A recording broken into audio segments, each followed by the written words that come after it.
All about the girl who came to play. Olá, pessoal. Como vão vocês? Antes de mais nada, quero pedir que se inscrevam aqui no meu canal Marcelo Sanches, discografia comentada dos Beatles, e também deem os seus likes aí para fazer com que eu vá ganhando espaço aqui no YouTube. Poxa, pessoal, um programa sobre os Beatles. Vamos colaborar aí, deem uma força aí e a gente vai falar de Beatles cada vez mais, para sempre, até onde for possível, né? Hoje falando do Rubber Soul.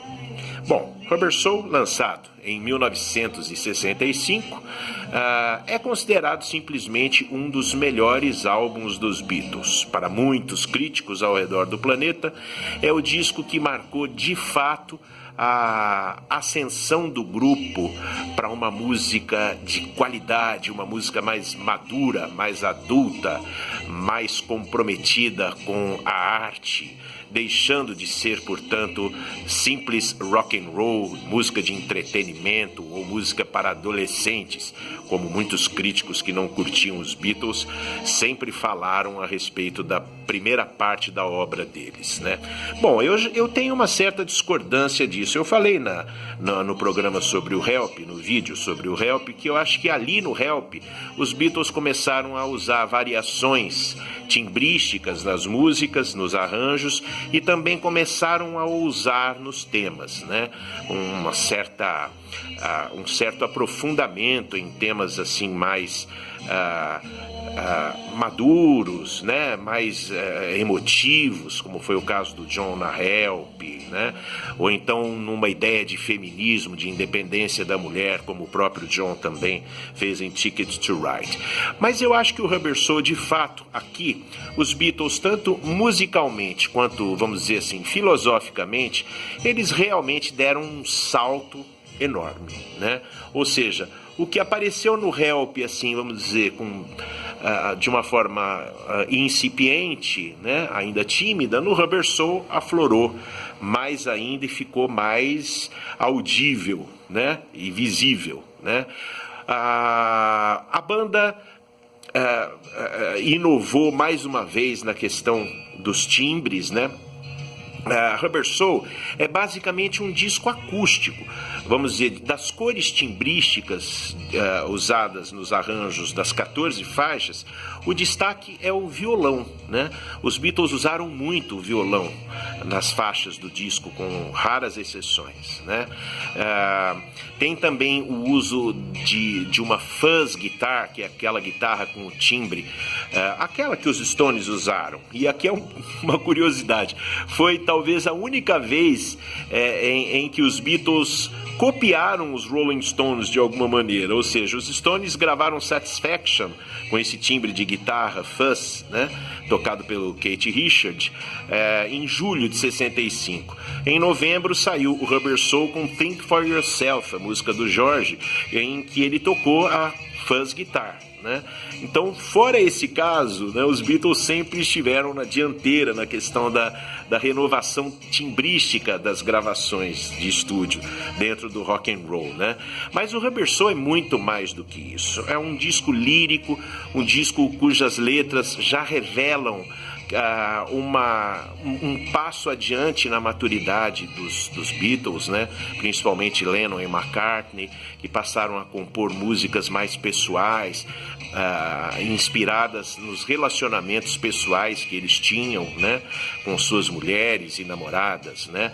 O John, por exemplo, compôs Norwegian Wood, muitos dizem que inspirado num caso que ele teve com uma atriz inglesa que inclusive participou do Help, Eleanor, eu não vou me lembrar do sobrenome dela, mas dizem que foi um caso com essa atriz, muito bonita por sinal, que inspirou o John a escrever a letra de Norwegian Wood, em que ele fala lá de uma mulher que tem um relacionamento com ele de uma noite, mas que no dia seguinte, indiferentemente, ela se levanta, vai para o trabalho, não demonstra assim nenhum tipo de apego por ele, né?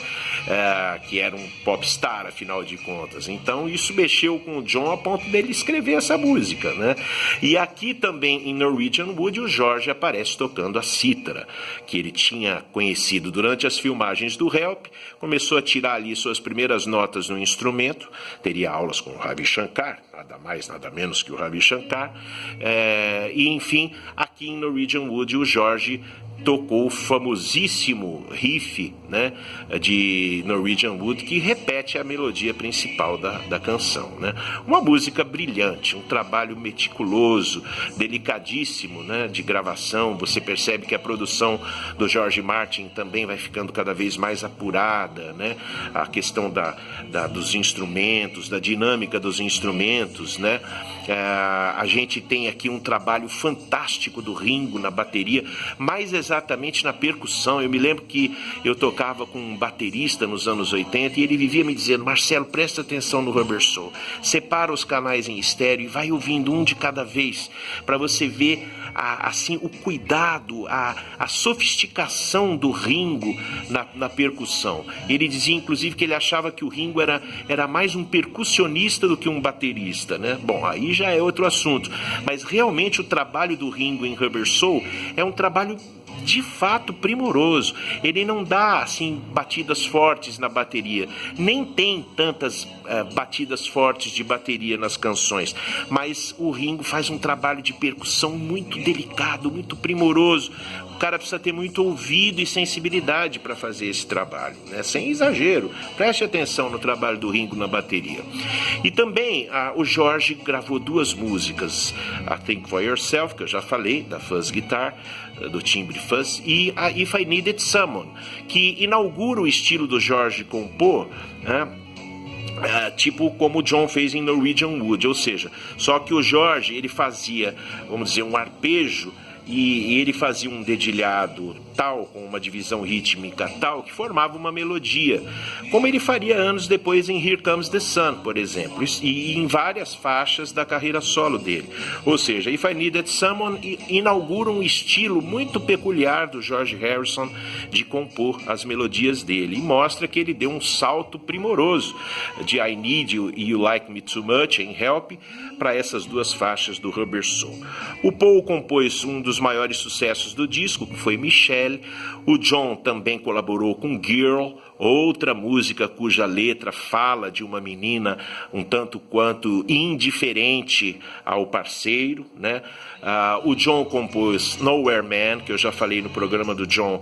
É muito interessante porque a letra fala, além da música ser lindíssima, né?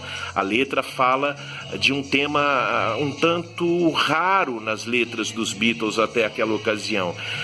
Fala do homem comum, do homem que vive no dia a dia, no cotidiano, obscuro, de forma anônima, mas que faz parte de uma rede de sustentação dos grandes poderes de uma sociedade, sem o saber, né? Então foi uma bela sacada do John escrever essa letra. Ele leu um livro que eu também infelizmente não vou me recordar do nome, mas isso tá aí, foi citado em várias biografias dos Beatles. Ele leu um livro que o inspirou a escrever Nowhere Man com esse tema, né? Que mais? Tem In My Life do John, que eu acho que é uma parceria do John e do Paul, mas é mais do John, onde o John também inaugura um estilo de trabalhar com as lembranças, com a memória dele, né? Ele se aprofundaria nesse tema em Strawberry Fields Forever, mas em In My Life ele já se lembra das fantasias e da infância dele, da adolescência, das amizades. É uma música tremendamente afetiva, de boas recordações do John, né, acerca do passado dele. Os Beatles nessa época estavam se inspirando muito com o uso da maconha para compor, né, pessoal? Então eles estavam realmente assim extrapolando, né, na questão da criatividade, estavam experimentando novas sensações e traduzindo tudo isso para música, com o auxílio luxuosíssimo do George Martin. Outra coisa importante de se dizer do Rubber Soul é que ele de fato foi um disco que fez com que a banda começasse a apreciar ficar no estúdio por mais tempo. Eles estavam com pressa para gravar esse disco por causa das exigências da gravadora. Então eles foram compondo na medida em que as gravações foram acontecendo, reaproveitaram algumas canções antigas que haviam sido deixadas de lado, como Wait, What Goes On mesmo, que teve, vamos dizer ali, foi creditado ao Ringo também, além de Lennon e McCartney, né? Mas compuseram verdadeiras pérolas, né? Como Drive My Car, o número de rock que abre o disco, Michelle, que é um clássico, uma música acústica lindíssima, né? Enfim, fez um sucesso tremendo, mostrou o Paul mais uma vez como um melodista insuperável, né, talentosíssimo, né? E, bom, eles terminaram o disco com uma música bem fraquinha, que foi Run For Your Life, do John, que ele disse que compôs rapidinho, meio que imitando alguma música do Elvis Presley, e fez para completar logo a gravação e pronto, né? É um grande disco que termina com uma música um pouco fraquinha. Tem I'm Looking Through You, que o Paul compôs para Jane Asher, também fala dessa birra do Paul com o fato da Jane Asher ser uma mulher independente, uma mulher que tinha a carreira própria dela, que não se encantava com a fama de popstar do Paul, né? Então isso inspirou o Paul a escrever I'm Looking Through You. Uma curiosidade acerca desse disco é que a versão americana dele não tinha Drive My Car, não tinha e não tem Drive My Car, não tem Nowhere Man, não tem If I Needed Someone, né? E no lugar dessas faixas, a Capitol incluiu I've Just Seen a Face e It's Only Love, que não entraram no Help americano, né? E o que fez de Rubber Soul, principalmente o Rubber Soul da versão americana, um dos discos mais unplugged dos Beatles. Como eu disse, o timbre que se destaca das faixas do Rubber Soul é o timbre do violão, né? E então no disco americano o Rubber Soul é um disco basicamente acústico, não é um disco exatamente de rock, mas é um disco acústico. Bom, eu não posso deixar de falar de You Won't See Me, que é uma música maravilhosa e que marca assim vamos dizer, um recurso muito criativo, que mostra a marca do Paul McCartney nessa questão de trabalhar com melodias. Os Beatles aprimoraram aquele estilo de compor uma melodia com uma bridge, ou seja, uma parte do meio totalmente diferente, em outra tonalidade, né, no meio da música, da tonalidade principal. E do Won't See Me é majestosa, para não dizer outra coisa, nesse sentido. É uma música que tem uma melodia muito bacana, né, muito bonita, né, e tem uma parte do meio numa tonalidade diferente, que dá uma quebrada na tonalidade, naquilo que eu já falei, né? Eles sabiam dosar as emoções que os inspiravam a compor as músicas, eles punham isso com perfeição nas melodias e no arranjo, né? Outra curiosidade de You Won't See Me é que o Ringo toca um harmonium com um acorde só a partir de um determinado momento da música até o seu final, né?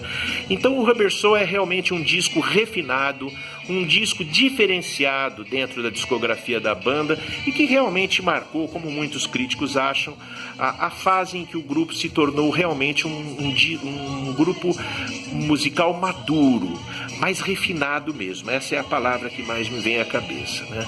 Um grupo sofisticado. Os Beatles estavam fazendo música séria e não mais música adolescente. Bom, gente, deem sugestões, se faltou alguma coisa para eu falar, por favor escrevam aí embaixo, ressaltem algum fato que vocês acham que eu deixei de falar do Rubber Soul, façam a inscrição no meu canal, deem likes e a gente vai seguindo aqui com um programa para falar sempre dos nossos queridos Beatles. Daqui a alguns dias a gente se encontra no vídeo sobre o disco Revolver. Bom, eu quero pedir para vocês visitarem o meu link www.ginger3003.mercadoshops.com.br. Você que é colecionador de Beatles não pode deixar de conhecer esse link. Valeu, pessoal, até o próximo programa e a gente termina aí com a Run For Your Life.